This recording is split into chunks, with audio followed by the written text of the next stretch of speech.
Bon Yvan, et si l'événement que j'attends depuis plus de 10 ans arrivait ce week-end?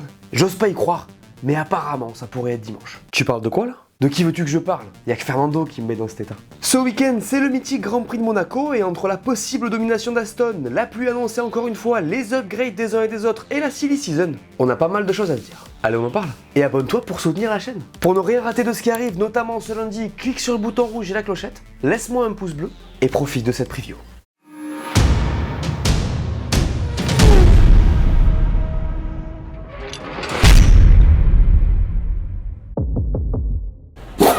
Alors je sais qu'il y en a parmi vous qui n'aiment pas Monaco, parce qu'on peut s'ennuyer devant les courses, que vous n'y voyez plus d'intérêt.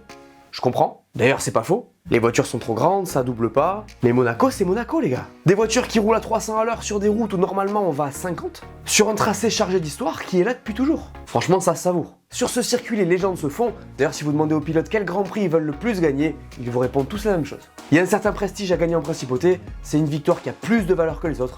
C'est comme ça. C'est le seul qui fait partie de la triple couronne. Il y a un aspect légendaire en fait. Les fans ont les vues les plus originales de l'année dans des apparts ou sur des bateaux. Bref, c'est fou. D'ailleurs, ce week-end, ne ratez surtout pas les qualifs. C'est le moment le plus important parce que vous le savez, sur ce circuit, pas facile de doubler. Pas facile, voire impossible. En parlant de ça, ce week-end, on pourrait voir un élément qu'on peut aimer ou détester quand il vient perturber les GP, la pluie. Alors rien à voir avec ce qui s'est passé en Italie. Là, on parle d'averses qui ne mettent pas le week-end en danger. Du coup, Pirelli va avoir l'occasion de tester ses nouveaux pneus pluie, en espérant qu'ils marchent bien. Vous pensez quoi de ce Grand Prix? Alonso l'a dit, s'il y en a un qui peut gagner, c'est celui-là. Et vu sa dynamique, ça serait bien le moment. 4 fois 3ème en 5 Grands Prix, 1 fois 4ème, on pouvait difficilement imaginer mieux pour le Taureau et son Aston Martin. Maintenant, de là à aller chercher la numéro 33, eh bien il y a des raisons de le croire. Regardez ce qu'a dit Mike Crack, le team principal d'Aston. Je pense qu'il y a quelques indices qui montrent que la combinaison de ce pilote avec cette voiture pourrait être encore plus magique. Monaco, Barcelone, nous avons des lacunes sur les très longues lignes droites, ça n'est pas un secret. Nous l'avons constaté et nous devons beaucoup y travailler. Sur les circuits où ça ne compte pas autant, nous pouvons être plus confiants, mais être rapide dans ces courses n'est pas tout. Il faut être rapide, il faut finir, ne pas faire d'erreur et voir ensuite quel est le résultat. Monaco, Barcelone, les 2 prochaines courses vont être sympas. Et oui, parce qu'on le sait, cette Aston, elle souffre de traîner, ce qui l'handicape beaucoup sur des circuits où il y a des longues lignes droites, surtout le samedi. Elle est souvent très bien dans les parties plus lentes, et à Monaco, il n'y a que ça. En plus, le DRS est très réduit, ce qui devrait désavantager Red Bull, d'où leur espoir pour ce week-end. Regardez ce qu'a déclaré le principal intéressé. Je pense qu'au début de l'année, un podium était extraordinaire. Maintenant, après 4 podiums, nous voulons évidemment plus et au moins une 2ème place. Après, vous savez, les 2 Red Bull sont toujours inébranlables et super rapides, mais comme je l'ai dit, peut-être Monaco, peut-être Barcelone, nous avons une possibilité. Je sais pas vous, mais moi j'espère de tout mon cœur que ce sera ce week-end. Je vous préviens, si c'est le cas, dans le dernier tour, mettez Winamax TV. Je commente la course et je garantis pas vraiment mon état. Disons que ça sera la surprise. Je vous rappelle que Fernando n'a pas gagné de course depuis le Grand Prix d'Espagne 2013 et sa dernière victoire remonte à Monaco 2007. Imaginez ce que ce serait.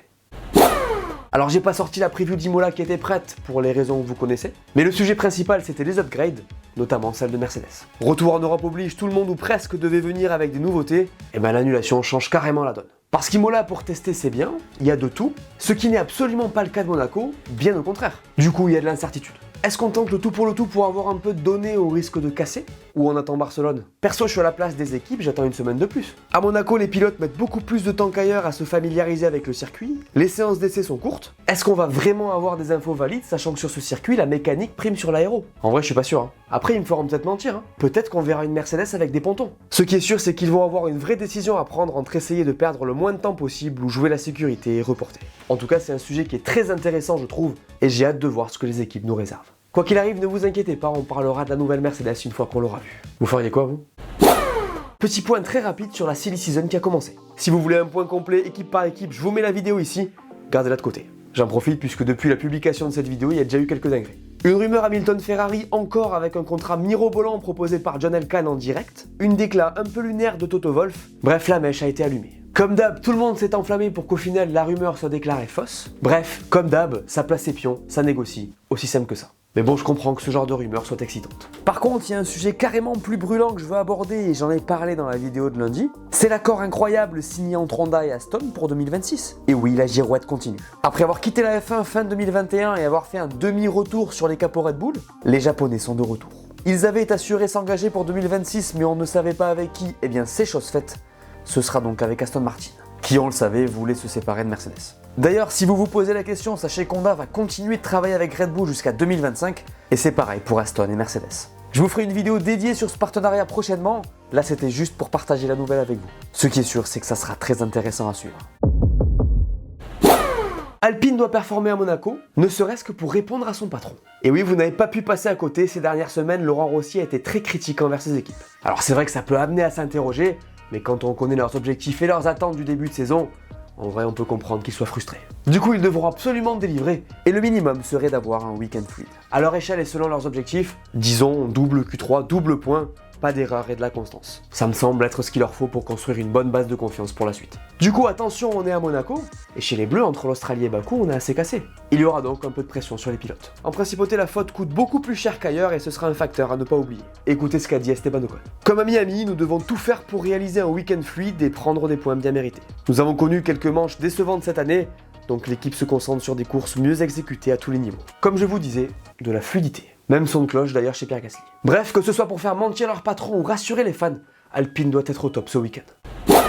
Impossible de ne pas parler de la bataille des Red Bull dans cette vidéo, puisque malgré le soupçon de potentiel chez Aston, elle devrait encore jouer la victoire. Et dans cette équation, il y en a un qui a un peu plus de pression que l'autre ce week-end. Vous trouvez pas? Mais si, il est petit, il est gentil. Il a bouffé Léo Messi. Bon, vous avez compris, Sergio Pérez. Parce qu'il a un cyborg de l'autre côté du garage qui a gagné à Miami en partant P9 quand lui partait en pole. Alors si la situation se reproduisait à Monaco, Sergio, je vous rassure, il pourrait voir venir. Mais Max, lui, que Sergio soit le prince de la ville, vous savez ce qu'il en pense. Bon, bah les Avec ses 14 points de retard, Checo, il pourrait déjà commencer à creuser s'il ne performe pas. Après, il faut le dire, sur ce début de saison, il est mieux que Max dans les virages lents, et vu Monaco, ça pourrait l'aider. Le truc, c'est que si vous voulez mon avis, Max, il aura particulièrement la dalle ce week-end. L'an dernier, Sergio lui aurait fait un sale coup, et on a bien compris que c'était pas vraiment oublié. Rappelez-vous du Brésil. Donc dites-vous le bien, comme d'habitude ce week-end, Max ne sera pas là pour cueillir les tomates. Alors on l'a dit, le plus important c'est samedi, du coup Sergio, si tu veux garder espoir, tu sais ce que t'as à faire. Comment les rookies vont-ils s'en sortir dans les rues de Monaco? Parce que là tu passes au révélateur, comme Jeddah, comme Bakou, mais presque en pire. Monaco c'est la lessiveuse, il n'y a aucune marge d'erreur. Perso j'ai hâte de voir. Alors le circuit ils le connaissent, hein. Ils y ont roulé dans les formules de promotion, mais là ils sont dans une F1. Plus rapide, plus nerveuse, plus lourde, plus grande, plus rigide. Vu comme ça, bonne chance. Là on est sur un circuit où le pilote peut faire la différence, ils devront donc trouver le bon équilibre entre le risque et la récompense. Alors je me fais pas vraiment de soucis pour Piastri qui maîtrise quand même son sujet globalement, Sargent à peu près pareil, mais De Vries en vrai j'ai un peu peur des erreurs. Il est en délicatesse avec sa voiture et manque de confiance. Honnêtement je suis pas hyper serein le concernant, surtout qu'il a vraiment besoin d'un résultat. Je vous rappelle qu'il a pris un gros carton jaune il y a 2 semaines. Bref, les mecs auront la pression, faut espérer pour eux qu'ils vont délivrer. Petite partie sur Charles qui jouera à domicile et à qui Monaco n'a jamais vraiment réussi. Avant l'an dernier, il n'y avait jamais marqué de points et 2022 l'a plombé. Une erreur stratégique terrible de la part de la Scuderia et la pole était gaspillée. Vous vous en rappelez, je vais pas remuer le couteau dans la plaie. Du coup, ça va être intéressant à suivre parce que Charles, il est quand même à l'aise sur ce circuit. C'est lui qui a signé les 2 dernières poles, donc pourquoi pas le mettre dans les challengers de ce Grand Prix. Imaginez, il fait la pole samedi. Là, à Monaco, tout est possible. Hein. Après, j'avoue, il est chez Ferrari. Oh non! Oh non! Bon, c'est pas grave, cette année, ils vont mieux dans la strat, sur les arrêts, ça va aller. Donc on va pas l'enlever de l'équation à cause d'eux. Ils l'ont déjà fait cette année à Bakou, à tout moment, ils nous sortent un lapin du chapeau. Vous croyez en lui ce week-end? Pas de prédiction hasardeuse la semaine dernière et j'en suis désolé, mais je sens que je peux vous surprendre en cette veille de Grand Prix de Monaco. Attends, s'il y a bien un Grand Prix où on peut se laisser aller, c'est celui-là, non? Bon. Et avant toute chose, comme sur chaque preview, Jean-Michel Prédiction est propulsé par Winamax. D'ailleurs, si les paris sportifs vous intéressent, vous avez accès à une offre de bienvenue très stylée chez Wina, via ce lien sur lequel vous pourrez cliquer en description.